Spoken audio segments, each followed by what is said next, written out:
৪৭তম BCS লিখিত পরীক্ষার সময়সূচি পেছানোর দাবিতে চাকরিপ্রত্যাশী জাহাঙ্গীরনগর বিশ্ববিদ্যালয়ের সাধারণ শিক্ষার্থীদের উদ্যোগে ঢাকা আরিচা মহাসড়ক অবরোধ করা হয়েছে। মঙ্গলবার দুপুর ১২টা থেকে তারা ঢাকা আরিচা মহাসড়কের ডেইরি গেট অবরোধ করে রাখে। অবরোধ করার ফলে মহাসড়কের উভয় পাশে আটকা পড়েছে শত শত যানবাহন, যাত্রীরা পড়েছে চরম দুর্ভোগে। এ সময় অবরোধকারী সাধারণ শিক্ষার্থীরা ৪৭তম বিসিএস লিখিত পরীক্ষার সময়সূচি পেছানোর দাবিতে সারা দেশের সাথে সমন্বয় রেখে এই কর্মসূচি পালন করেন।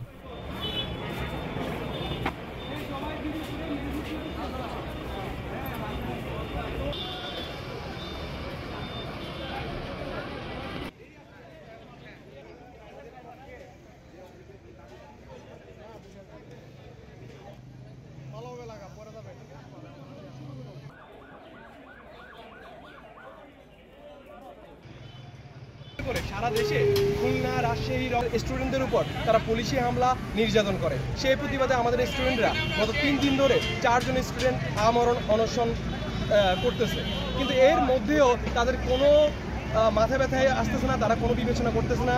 আপনারা জানেন ইতিমধ্যে গত 3 দিন ধরে সারা বাংলাদেশের বৃহৎ রাজনৈতিক সংগঠন এবং ছাত্র সংগঠনগুলো আমাদের সাথে একাত্মতা ঘোষণা করছে এবং তারা পিএসসিকে অনুরোধ করছে এই যৌক্তিক দাবি মেনে নেওয়ার জন্য, বিবেচনা করার জন্য, কিন্তু তাদের কোনো কিছুই তারা পরোয়া করতেছে না।